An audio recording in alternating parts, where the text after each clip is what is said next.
Investigators are calling it the biggest development in a 45-year-old cold case that has rocked the D.C. region for decades. And it all started when an adopted North Carolina woman went searching for her biological family.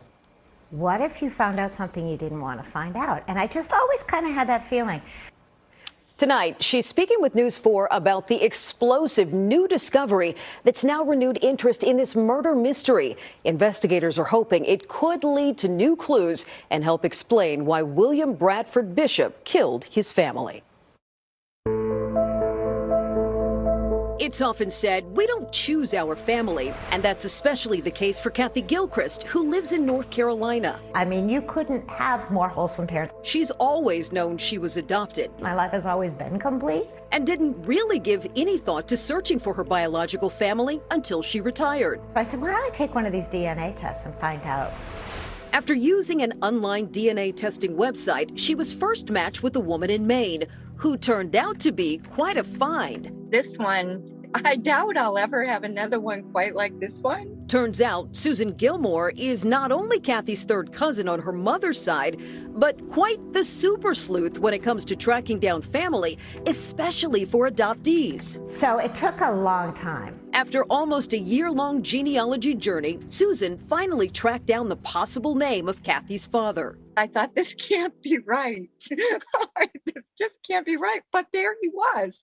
And the physical resemblance was overpowering. I said, well, is it a famous person? And she kind of, she said, well, yeah.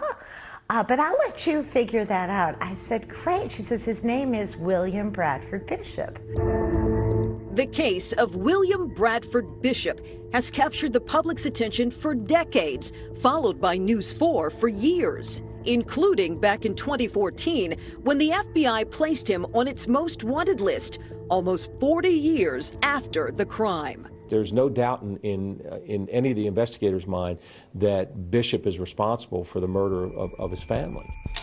On March 1st, 1976, police say Bishop left his job at the State Department. He made 2 stops to buy a gas can, sledgehammer, a shovel, and a pitchfork, and then headed to his Bethesda, Maryland home. There was an awful lot of rage. Investigators say he killed his wife, Annette, their 3 boys, and his own mother. He went room by room just with such anger and rage that it was just a terrible, terrible crime scene. He then drove to North Carolina, where he dumped their bodies before abandoning his station wagon in the Great Smoky Mountains, never to be seen again. I Googled the name. His FBI Most Wanted poster. That was the first indication of who he was. I said, whoa, and the same mouth I have, and the same mole on the side of the face. Bishop's face is one FBI agent Karen Cody is very familiar with, too. Initially, I was a bit skeptical. She took over the case in 2018. We get tips on a daily basis. They still come in. We just looked in our Guardian system, which is our lead system, and we just received one this morning. So after interviewing both Kathy and her cousin, she decided to go a step further, collecting a DNA sample from Kathy and comparing it against a profile of Bishop created from evidence left behind in his abandoned station wagon in those mountains. There were 7 cigarette butts in the ashtray. He was a smoker.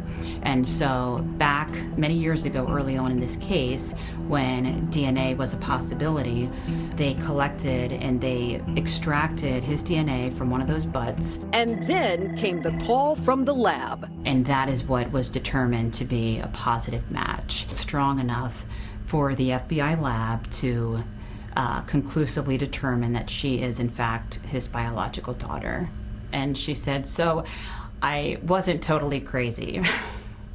And I said, no, you weren't. But many mysteries remain. While Kathy was born before Bishop's other children, perhaps when he was still at Yale, what's not known is how he and her birth mother met, the nature of their relationship, or if he even knew about Kathy. It also raises the question, what could this mean for the case? It opens up a whole new dimension of Bishop's life that we never knew about. And so it does raise the possibility that he There may be a reason behind him snapping. Agent Cody says they've been able to identify additional living relatives of Bishop. I would say this is the biggest development that sheds some light on part of his life that no one ever knew about. Today, William Bradford Bishop would be 85. The FBI believes there's a good chance he's still alive. And so does Kathy. I think it's very possible that there are other children that he might have had in his other life as a fugitive. She often thinks about the tragedy she's now connected to and the half-siblings she never got to meet. I'll be perfectly honest, it was more of just a story, but now that I know it's real, there are times when I do think, wow, this is real, this is real. Still, she does not regret the journey, having also found 6 other half-siblings along the way, chronicled in a book she recently wrote called It's in My Genes. Right now, I'm satisfied with what I know. None of them fathered by Bishop. Part of my mission is to caution people about those DNA tests. If you are not prepared for what you might find, it's not a game. Fascinating story. The FBI, by the way, removed Bishop's from its most wanted list in 2018, but still wants to hear from anyone with any information, especially between the years of 1957, when he fathered Kathy, and 1960.